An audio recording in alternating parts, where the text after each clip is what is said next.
트럼프 미국 대통령 두고 보자. 이 핵버튼에 대해서는 그렇게 얘기를 했었거든요. 남북 대화 관련해서는 어떤 얘기를 했습니까? 예, 또 얘기가 나왔습니다. 트럼프 대통령의 트윗을 보면요. 김정은을 빗대서 일단 이렇게 얘기했습니다. 로켓맨이 한국과 처음 대화를 원한다.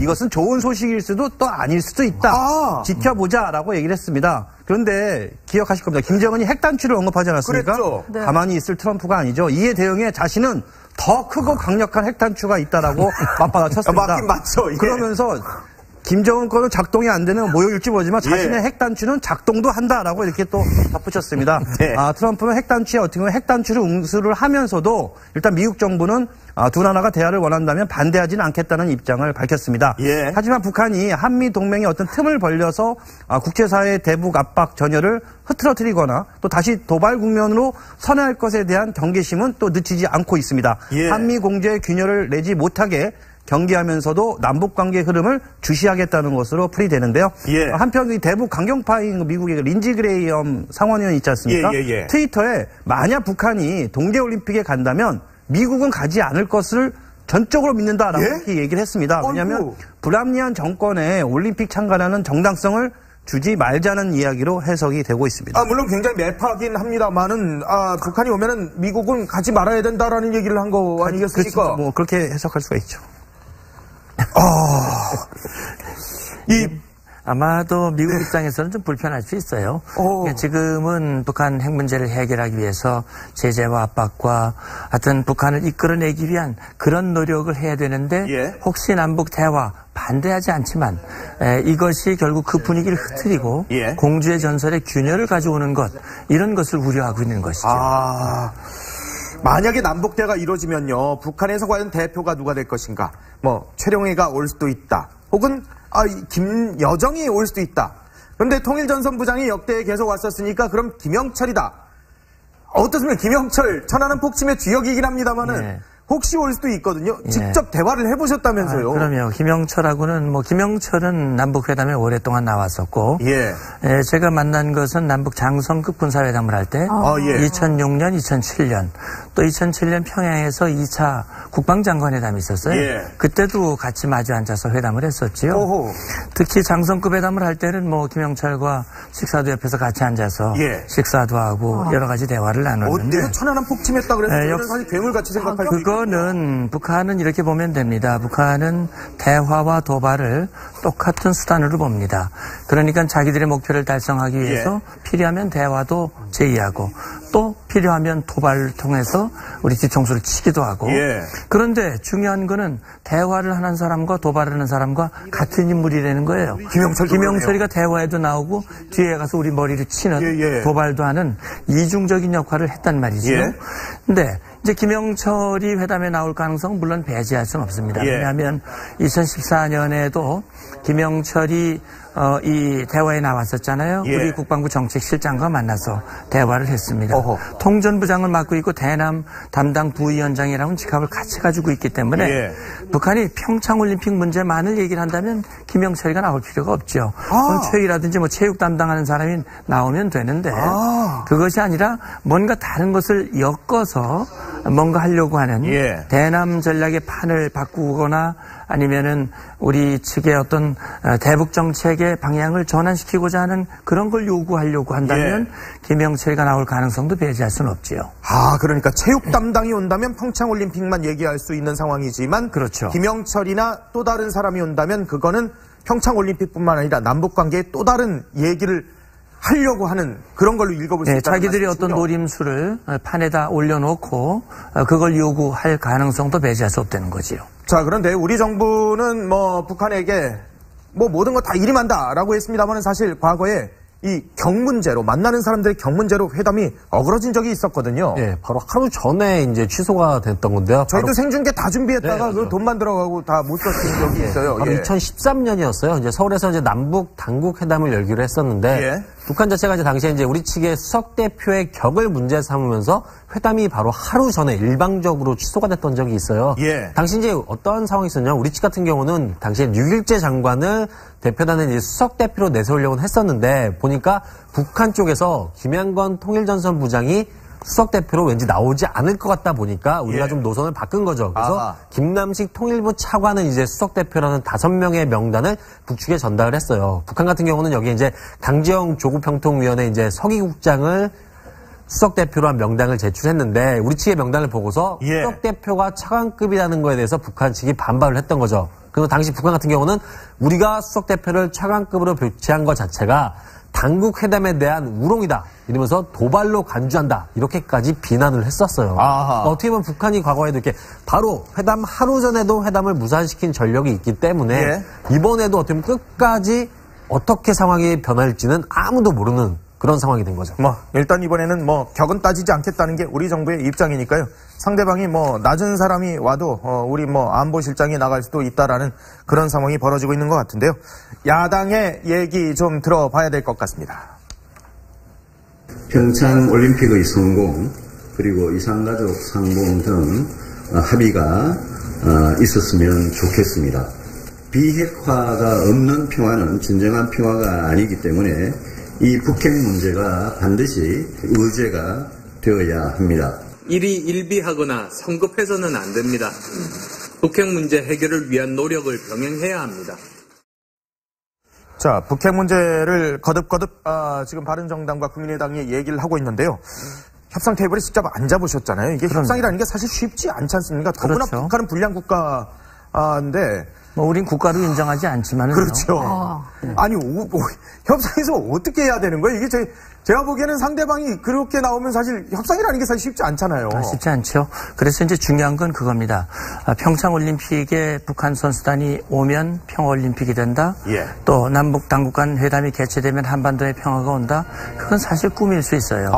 네, 그건 온다고 그래서 평화가 오는 건 아니거든요. 금방 화면에 나왔습니다만 한반도의 평화를 깨는 가장 근본 원인은 핵 문제입니다. 근데 이번 신년사에는 핵 문제에 대해서는 일체 움직일 수 없다라고 하는 김정은의 강한 의지가 담겨져 있어요. 따라서 이 핵 문제를 해결하지 않으면 이번 회담에서 핵과 관련된 문제가 반드시 논의돼야 되고 이 회담이 핵 문제 해결에 이 지름길이 될 수 있다면 다행이지만 그렇지 않다면 이거는 우리 북한의 어떤 노림수에 말려들 가능성. 다시 말하면 평창올림픽 참가를 대가로 한미연합연습의 중단을 요구한다거나 또는 전략자산의 이 배치를 중지할 것을 약속하자고 한다거나 우리가 수용할 수 없는 한미동맹을 깨고 북핵 전선 공조를 균열시킬 수 있는 그런 요구를 한다면 거기에선 단호하게 맞서야 되고 정말 김정은이 말한 대로 2018년은 남북관계를 변화시키기 위한 사변의 회로 만들기를 원한다면 핵 문제에 대해서 성의 있는 자세로 비핵화를 전제로 한 대화의 자리로 나와야 한다라고 하는 우리 입장을 확고하게 얘기해 주는 것이 한미동맹을 더욱 공고히 하고 북핵 문제를 해결할 수 있는 길이다라고 하는 우리 정부의 확고한 입장이 중요하다고 봅니다.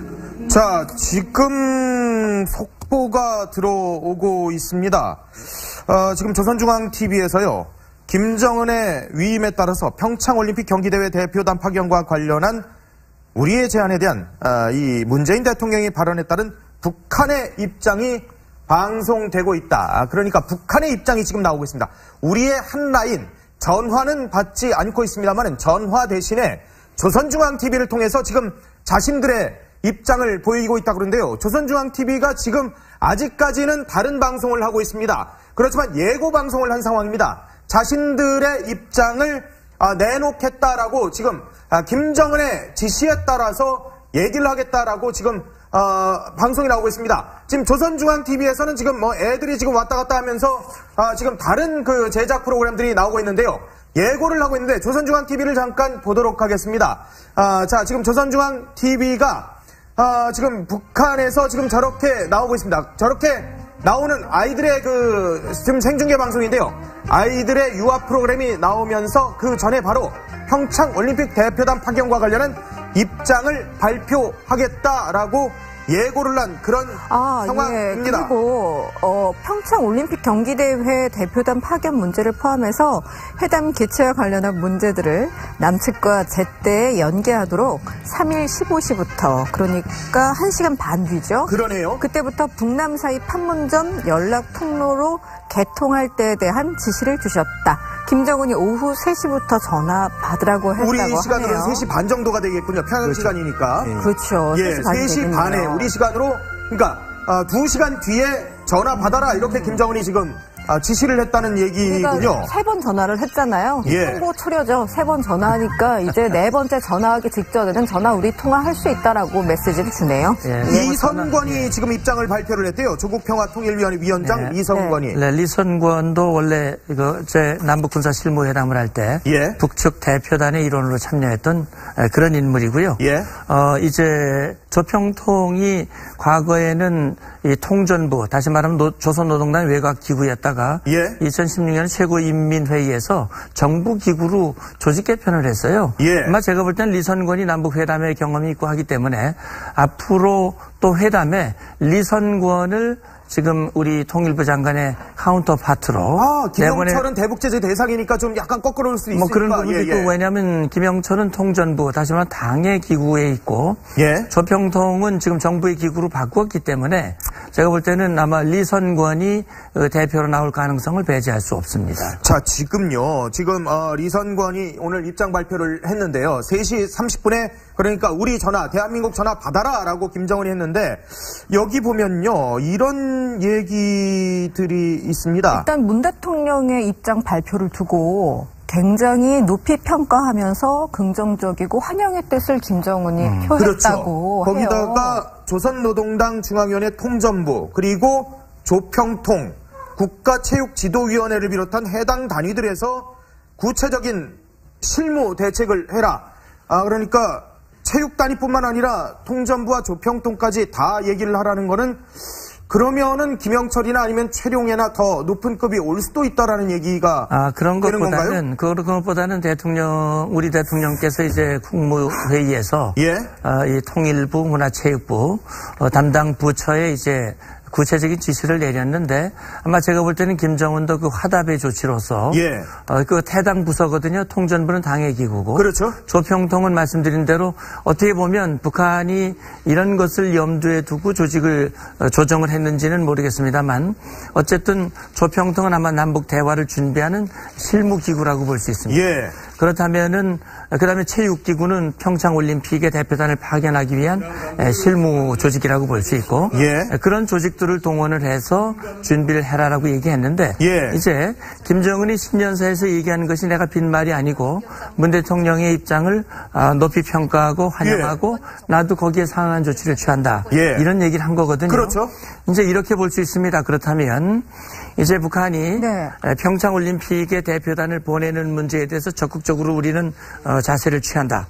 우리 이렇게 성의를 다 보이는데 남측은 우리에게 어떤 성의와 어떤 걸 우리에게 줄 것이냐. 아마 이런 것들을 요구할 가능성이 있는데 그 부분은 이제 회담이 열려봐야 북한의 진의가 무엇인지 확인할 수가 있을 것 같습니다. 일단 3시 30분에 한 라인 그러니까 전화는 받겠다라고 얘기를 한 거 보면은 이건 어떻게 됩니까? 원래 사실은 우리가 오전 9시, 오후 4시 이렇게 2번 전화를 했었잖아요. 그게 이제 3시 30분에 우리 전화해라 이거인가요? 아마 그런기보다는 그걸 열기로 했다면 제가 볼 때는 이번 우리 측 제안에 대한 북측 입장을 전화 통지문으로 우리 측으로 보낼 가능성도 배제할 수 없습니다. 근데요, 태영공사가 지금 인터뷰를 통신사와 했는데 북한이 무조건 나올 거다. 예술단도 다 끌고 올 거다. 그렇게 했거든요. 그럴 가능성도 배제할 수 없습니다.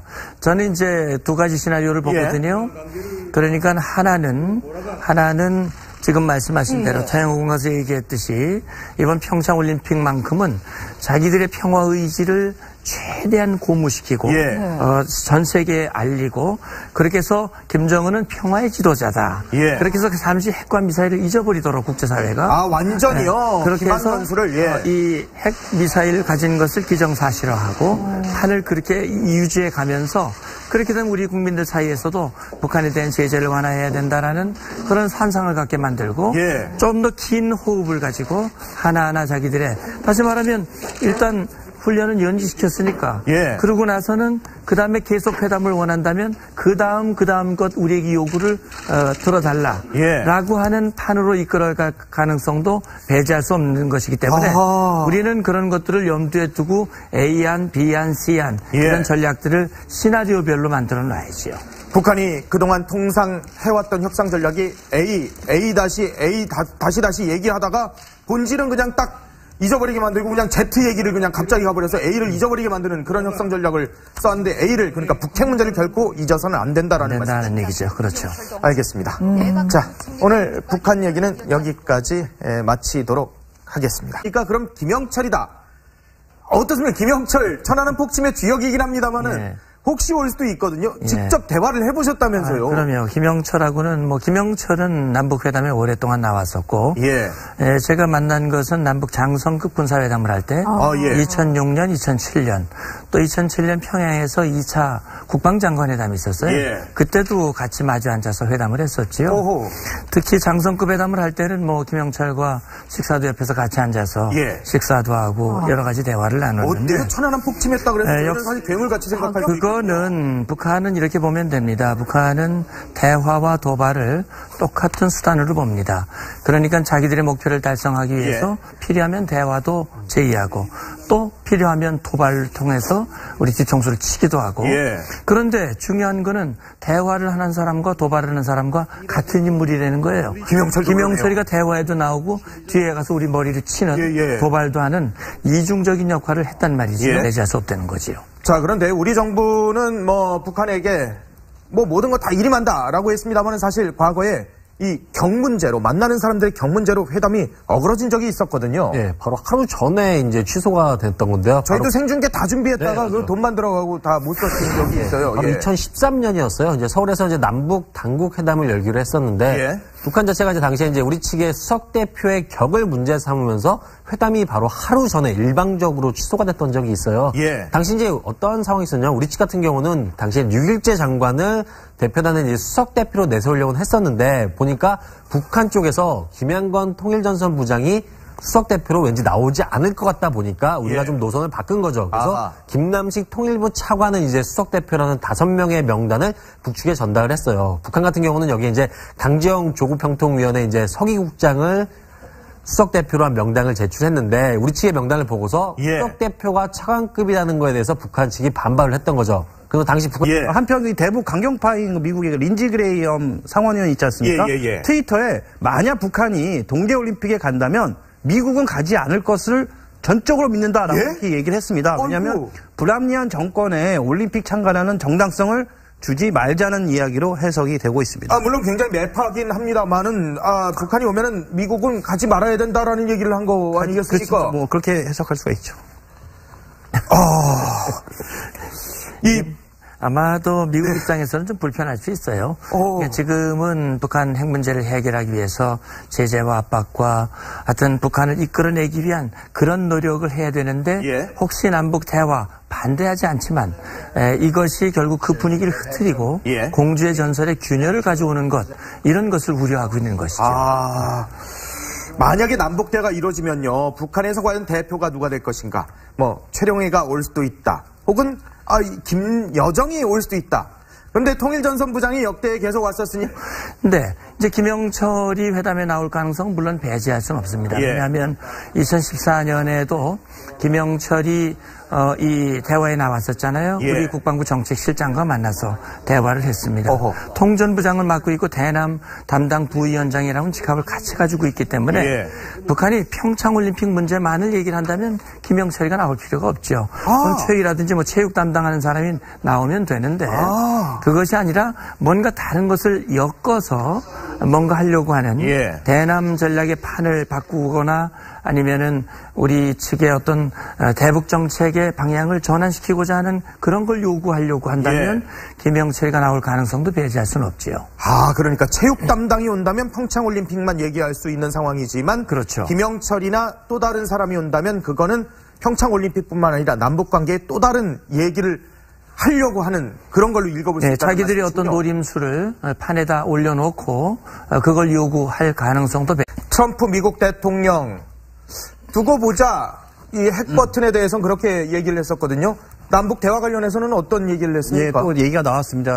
트럼프 대통령의 트윗을 보면요. 김정은을 빗대서 일단 이렇게 얘기했습니다. 로켓맨이 한국과 처음 대화를 원한다. 이것은 좋은 소식일 수도 또 아닐 수도 있다. 지켜보자라고 얘기를 했습니다. 그런데 기억하실 겁니다. 김정은이 핵단추를 언급하지 않았습니까? 그랬죠. 네. 가만히 있을 트럼프가 아니죠. 이에 대응해 자신은 더 크고 강력한 핵단추가 있다라고 맞받아쳤습니다. 맞긴 맞죠. 예. 그러면서 김정은 거는 작동이 안 되는 모욕일지 모르지만 자신의 핵단추는 작동도 한다라고 이렇게 또 덧붙였습니다. 네. 트럼프는 핵단추에 어떻게 보면 핵단추를 응수를 하면서도 일단 미국 정부는 두 나라가 대화를 원한다면 반대하지는 않겠다는 입장을 밝혔습니다. 예. 하지만 북한이 한미 동맹의 어떤 틈을 벌려서 국제사회의 대북 압박 전열을 흐트러뜨리거나 또 다시 도발 국면으로 선회할 것에 대한 경계심은 또 늦추지 않고 있습니다. 예. 한미 공조의 균열을 내지 못하게 경계하면서도 남북관계 흐름을 주시하겠다는 것으로 풀이되는데요.